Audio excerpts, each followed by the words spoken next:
He may have been born in a Canadian farmhouse, but make no mistake, Gordie Howe will always be a son of Detroit. His play on the ice personified the city for which he played. Grit, determination, and never being afraid of doing the dirty work. Today, we lost number 9, the centerpiece of the assembly line, and the man simply known as Mr. Hockey. As you come to us now at 5, take a live look at Joe Louis Arena. Workers have just strung up this banner at the Gordie Howe entrance. It simply states, "Thank you, Mr. Hockey." Good to have you with us on this very sad day for the city of Detroit, for the world of hockey, and for the sports world in general, for that matter. This morning, we learned Gordie Howe passed away at the age of 88. As word got out, the reaction to this loss has been immense. Sure has. Let's bring in Bernie. We'll start there with a true legend, and we can't use that word. Too many other people in his company with that word. Well, you said in your intro there he was known as Mr. Hockey. I mean, there's no other moniker for him, but he was much more than that. He was a legend, but then again, he was much more than that. If it's possible, he embodied the entire sport he played for many, many years and beyond. We've got highlights of Howe played until he was 52 years old. Everyone who talked about him today spoke about how he played the game the right way, and he wouldn't tolerate those that didn't. He loved the sport, which gave him everything he had. Steve Garagiola has more on the life of Gordie Howe.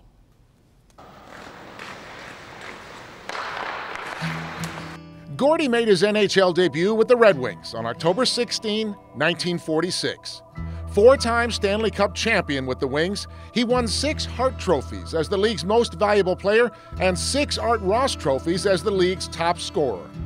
When he retired from the Red Wings after 25 seasons, Gordie said it was hard to stop doing what he loved, being around his teammates, the competition, the fans.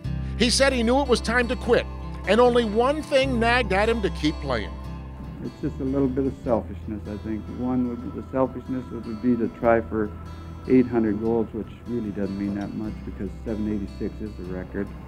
And the other would be to just eat the fruits of the well wishes of the fans. Just sit back and cherish every moment you had and then try to get a little more. In 1972, the Red Wings retired number 9, a tribute to an amazing career. But Gordie couldn't stay away. He came back to hockey for 7 more seasons with the Houston Aeros and New England Whalers in the old World Hockey Association. And he finished his career at age 51, back in the NHL with the Hartford Whalers, the year he made his final NHL All-Star appearance, the game at Joe Louis Arena. Hockey's all-time leading scorer, Gordie Howe. Gordie was always quick to say that his wife Colleen was the real strength on his team, managing Gordie's business affairs. In 1970, when team owner Bruce Norris reluctantly increased Gordie's salary to $100,000, he blamed Gordie's wife Colleen for that tough negotiation. In all, Gordie Howe played 32 seasons and achieved that mythic milestone of 800 NHL goals. He finished his career with 801. Known around the world simply as Mr. Hockey, he is widely regarded as the game's greatest player.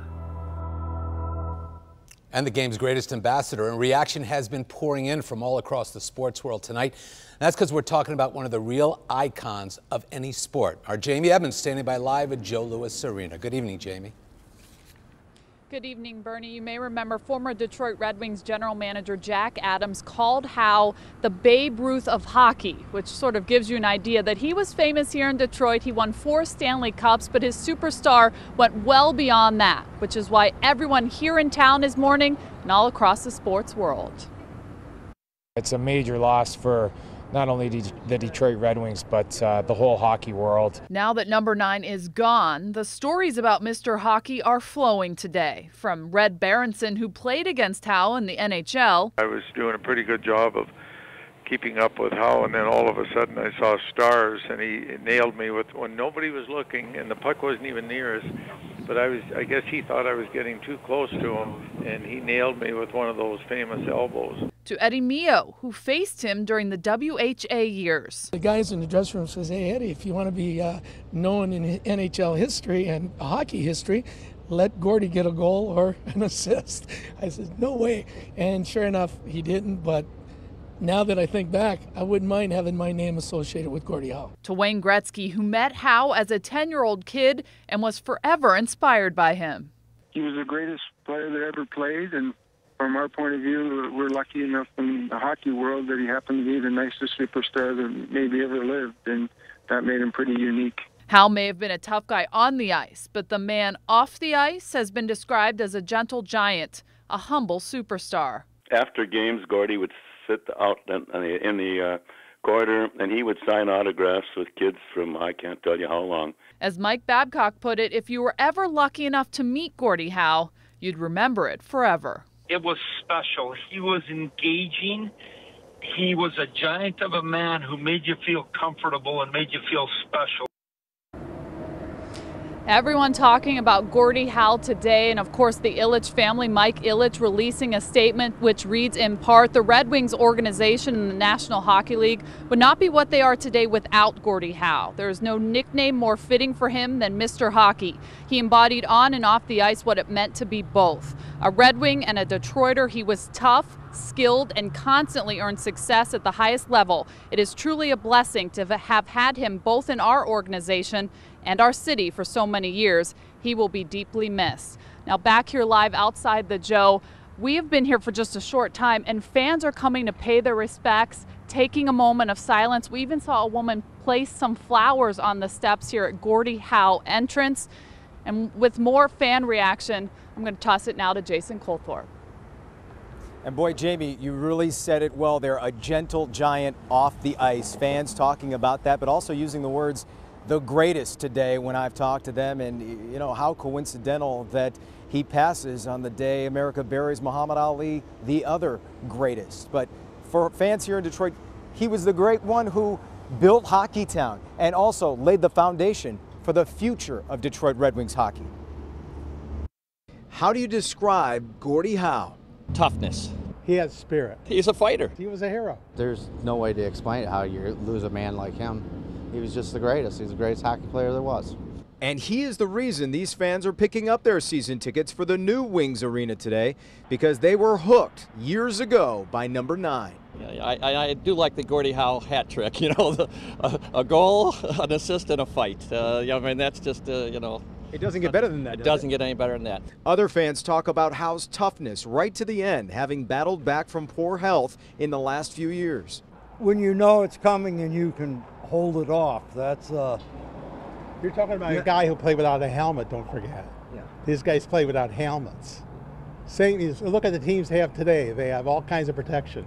They didn't have that back then. But as tough as he was on the ice, he was as gentle and caring off. When it came to signing autographs and doing charity work, there was no limit for Mr. Hockey, and the fans appreciated it. When you were at the Joe and Gordie Howe would walk in, what was the reaction? What was the energy like? Everybody was happy. They would just clap. Really to celebrate his life, and you know, like I said, he was more than a hockey player. I mean, there again, he was Detroit. One of the best stories I've heard today was someone who was having dinner with Gordie Howe years ago, walked into a restaurant where he knew so many of the people there, hadn't seen him, shook hands, said hi, and as they got their food, were eating, people still coming up, and he was still signing autographs, and the person having dinner with him politely went up and said, hey, can you just give him 15 minutes to finish dinner or whatever? And Gordie said, it's okay, I don't mind, it's not a problem. And he signed every autograph and took every picture for everyone who wanted it in that restaurant. And Bernie, as I send it back to the studio and you, I'm sure you have seen that sort of generosity from Gordie Howe many, many times. Oh yeah, no question, Jason. Thank you much.